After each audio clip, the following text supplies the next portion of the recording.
pjnet.tv. It is 9 p.m. on the East Coast, and we are recording and we are streaming to 9 social media destinations. We have a background running. We have a live guest standing by in the green room. So we will switch to Studio 8 in 5, 4, 3, 2, 1. Well, good evening and welcome to pjnet.tv. I'm your host, Coach Prasick, and I am glad that you, right here, right there, glad you're here. Those of you in the pjnet.tv chat room, I extend a special, heartfelt welcome. However, of course, many of you might be watching this on, YouTube. You might be watching it on Facebook. You might be watching it on Twitter. We are on several profile pages, streamed live at the same time. We're glad you're taking some of your time to enjoy it with us. I would invite you to join the fellowship at pjnet.tv. You can watch the same thing there, and there's a lot of good folks over there that would love to welcome you, and you'll make friends. So go on over there if you can. Tonight we have a special treat. I told you earlier this week we have some first-time guests. Now, you never know when you invite a first-time guest what you're going to get. Let me tell you what happened before I bring Joe on the air. Okay, we try to do what we call a dry run test connection. So we are connecting, and everything was fine. And I had these earbuds in because I was talking to her on the phone, on the mobile phone. So then she comes into the green room. I said, "I can't hear you." Well, I'm listening in my phone. I'd already hung up the phone. I wasn't listening in the, So anyway, but Joe and I have had quite a good conversation. We've had a good time just talking to one another. And I know that you're going to enjoy her as well because she thinks right. She thinks like I do. And Joe, you have overcome, let's kind of go back. You have overcome some very serious infirmities and medical conditions. Tell us about that briefly, and then we'll get down to your correct thinking and how much you agree with me on everything. Well, it kind of goes back to when I was a little girl, I guess. I realized many years later that I lived in depression pretty severely. And then I married right out of school, and I had 3 children. And one day I found out that I was pregnant again, and it was at the point where my husband did not want me to have another child. And so I made the decision to have the abortion, which I did, which was in September of 1973. And then in June of 1974, my son, Jason, was involved in an accident in our backyard, and he died the next day. So on the day of his wake, it was his 2nd birthday. And then we buried him the next day. And for me, I grew up knowing about God and knowing about Jesus, but I really felt that God had just punished me for that abortion by taking my son. And so much of my life, that is where I was. And I really feel that I searched for love in all the wrong places. I married again after we ended up getting divorced, my first husband and I married again, and after 2 months that marriage ended. And then many years later, I married my current husband, and we've been married for 28 years. And I often think of myself and my life as kind of like the woman at the well. Until I had that encounter with Jesus, that was the beginning of my life changing. And I really believe that in the broken parts of our journey, that God will show up and turn them into, major testimonies that we can use in the course of our lives to not just to help other people, but also to show, what God has done. I remember in 2007, we had been married for a while at that point in time. And I was on my way driving somewhere, and a car hit me. It hit me in the front, and the engine ended up in the front some and flipped my car around and hit me in the back. And I had what you call a traumatic brain injury. So I was in a coma, woke up the next day, actually.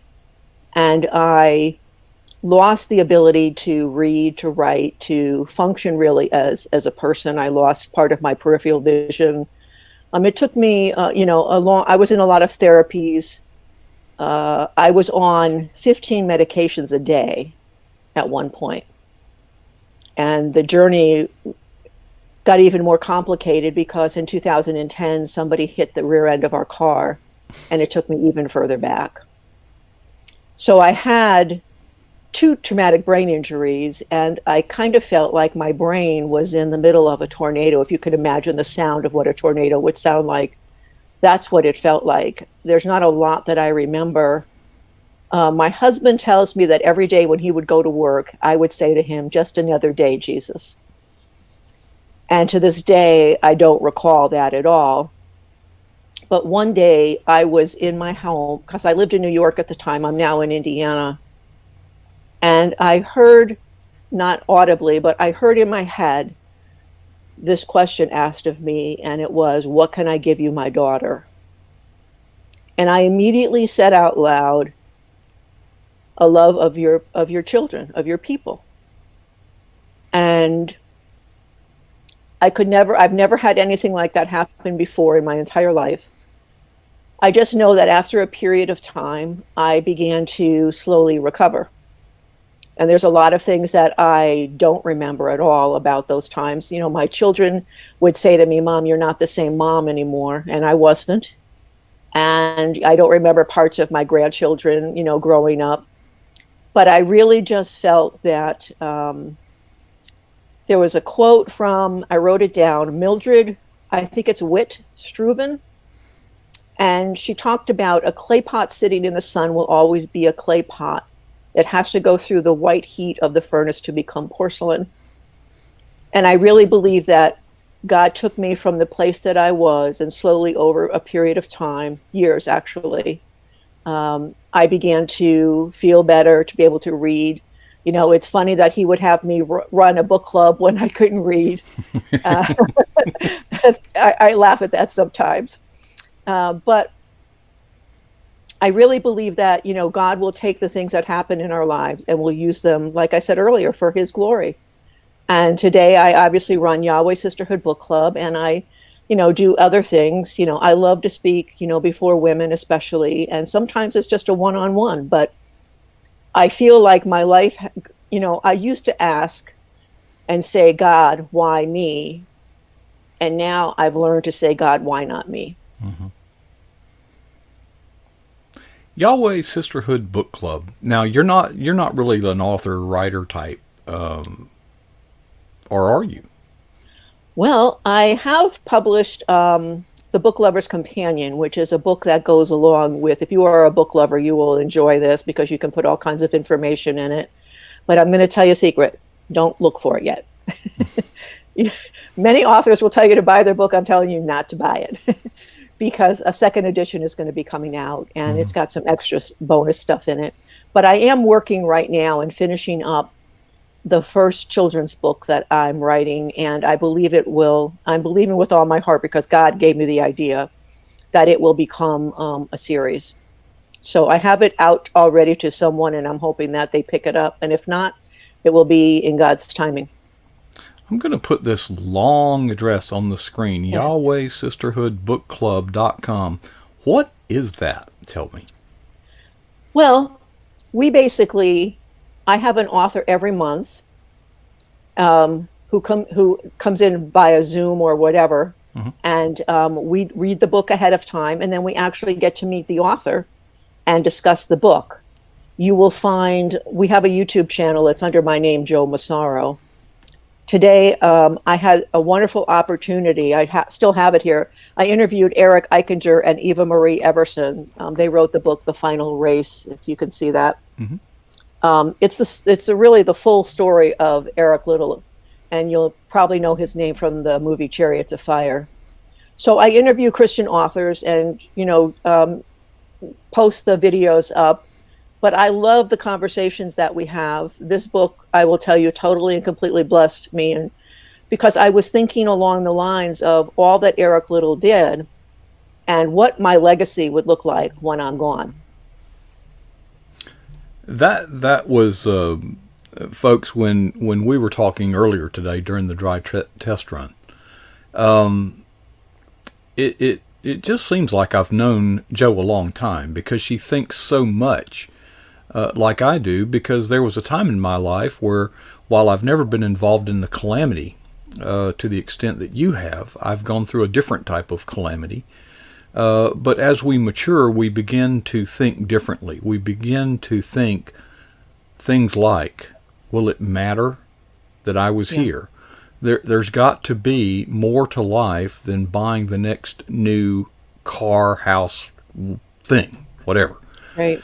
And you are to, or let me ask you, on a scale of 1 to 10, to what extent do you feel almost haunted by the specter that you'll be gone soon and it won't matter as much as it could have?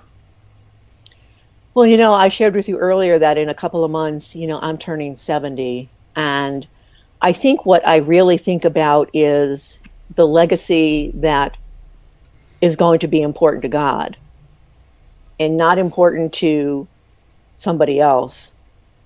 And if I can leave that legacy that I know that He will be happy with, first of all, that's what's important to me. Because I think, it's not, I don't want to do what I do to impress the world. Believe me, like you love what you do. I absolutely love what I do, but I want it to be for Him and not for me. And certainly Eric Little represents that in so many ways. And we haven't talked about your husband, but he is involved in a ministry as well. And I think I get the sense that he's been a profound influence on your spiritual journey. Oh, he absolutely has. When I met him, I was floundering, really. He met me, and we met because we were both returning adult students. And he, there was kind of like this attraction immediately. And, we took our relationship very slow. And he actually brought me to church. And that is where, I gave my life to the Lord and was baptized. And we have had this very long journey together. One that I know that without a doubt that that God put you together, even in the bad times, and there have been some bad times, that God has us together for so many reasons. And he is starting in a new venture right now, and he's 75, my husband. But it's like you desire to serve the Lord. And I think you learn throughout the years that a good idea may not be a God idea. Because I've made decisions that are good ideas, but they really weren't God ideas. And so, I think we both have a heart for people. And we, in 1982, started a nonprofit when we lived in New York. And we worked with children, families, and individuals affected by HIV and AIDS. So our life together has really been one of ministry. We have ministered in Celebrate Recovery back in New York for 7 or 8 years. But the people that you meet, and your life has changed as well. You are blessed as well when you're reaching out to other people. It is amazing. And your husband's been involved in Celebrate Recovery. Is there a story there that we could share? Oh, sure. When he actually helped to start a chapter back in New York. And the funny part is he would go out once a week, and I would be like, oh, I'm glad I have the night to myself. And one night I found myself saying to him, maybe I could come along. And he was like, because he never said, I want you to come, he was just always excited about it. And I went, and it began a transformation in my own life, because I had never really dealt with the death of my son or the abortion that I had. And then we end up years later leading, Celebrate Recovery together. And it was not always easy. You're working with your spouse all the time. Yeah, we can laugh about that one. But, and I wanted to quit one time and just say, I don't want to do this anymore. but I didn't, and I'm grateful to God that I didn't. And then we moved to Indiana, and he has continued work in different areas in that way, and I have continued to do what I do, and we support each other tremendously in what each of us do. A moment ago, you mentioned your YouTube channel. Tell us what we would find if we went there. Well, you're going to find certainly the interview today with Eric Liddell, or about Eric. You will find somebody who you know, Michelle Medlock Adams, is on there as well, and a couple of her books. And you're just going to find there's about 30 right now interviews with Christian authors. And so the relationships that you begin to build with these authors is just tremendous. The ability to not just read a book, but to talk to the author or to hear what they have to say about their journey in writing the book. It's really powerful. If you've done 30 interviews, over how long of a period of time was that? A couple of them I put up that are from probably about a year and a half or 2 years ago. But this year alone, since COVID, I've probably done, I'd say, half of them. Mm-hmm. I kind of saw that coming because I have my finger on the pulse of this, and I am seeing more and more people doing something that I have been begging, pleading, insisting that they do for a decade since the internet basically came into being. Is we've got to take the gospel message to this digital space. Amen. And they never did it because I insisted. It was COVID, I think, that was the game changer. Yes. And now you're considering even going to another step, perhaps a podcast? Yeah, I've been really interested in doing that. I haven't had the time to really figure out how I'm going to do it, because we're doing, not only are we doing the book club in the format that we are interviewing once a month, but I'm going live on Facebook next month with Yahweh Sisterhood Book Club Across the Miles. So myself and another person are going to be discussing a book that we'll read. So Becoming Mrs. Lewis is going to be the very first one. Mm-hmm. So if anybody's listening and would like to suggest a book and co-host with me, I'd be more than happy to talk with you. Now, one thing you do that I don't, when I interview authors, well, first of all, I can't. Right. I'm on 2 times per evening. I can't read 2 books a day. But you actually read the book. But, it's funny. One time I had a guest, Craig Von Busick. Now, Dr. Craig Von Busick. And his recent book is on the Middle East, the rebirth of Israel as a nation state. And I'm a history buff. I can tell you more about World War II than most people that lived through it. Fighting over there and living over here, but I knew very little about Middle Eastern, history, the history of that area. So he was kind enough to send me his book so that I could read it. Joe, it was 400 pages. Yeah.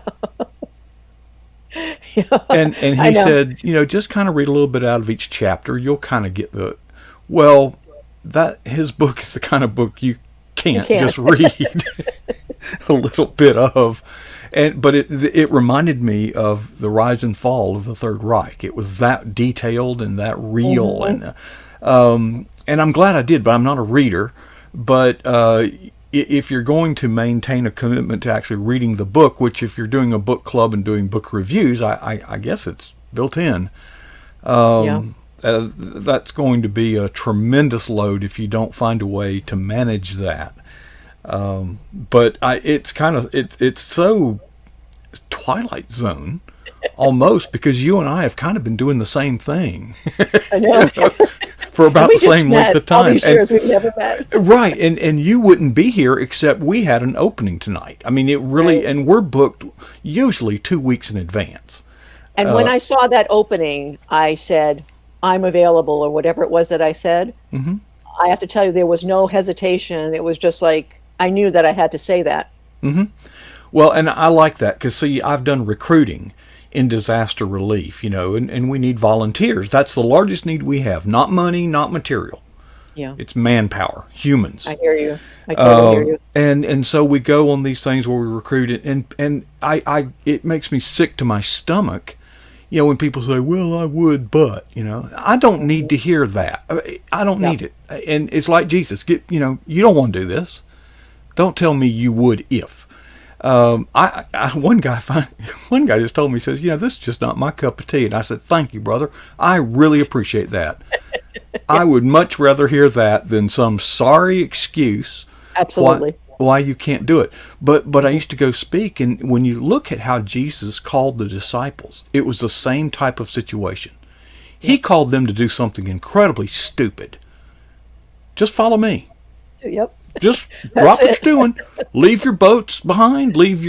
Just walk away from everything you've worked for to follow me.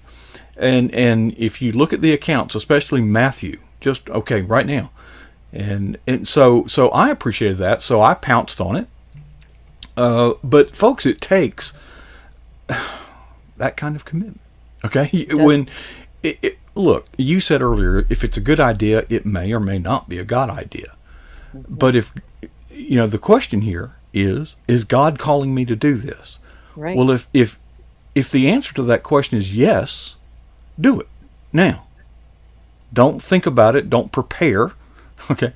And simply do it. And if God isn't calling you to do it, well, guess what? Don't.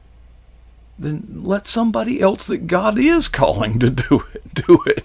Don't rob their joy, for God. Yeah, I so agree.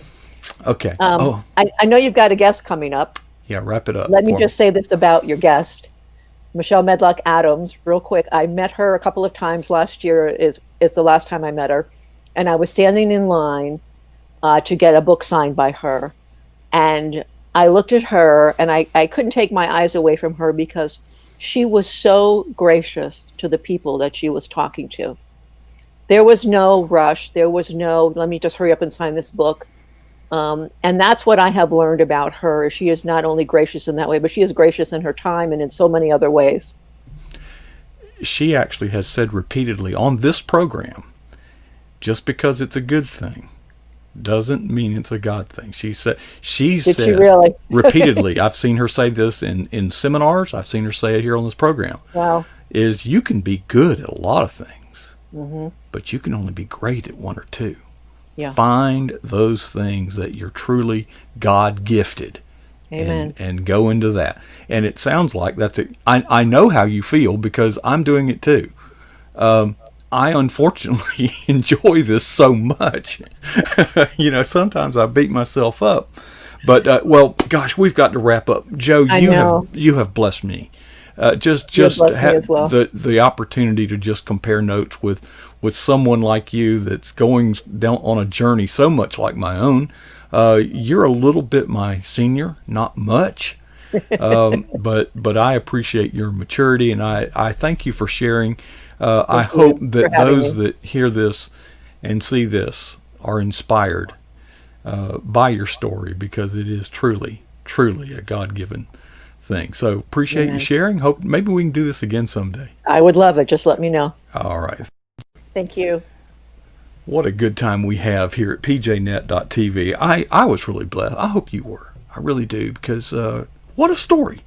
What a life. What a way to live. Folks, in just a few minutes at the bottom of the hour, Michelle Medlock Adams will be here with us. And on my way out, I would like to have you ask yourself two important questions. Number one, what is the boldest thing you have ever done for Jesus Christ? And number two, when was that? You see, if we are going to leave behind a legacy of exalting the kingdom of God, we can never allow ourselves to be satisfied with either answer.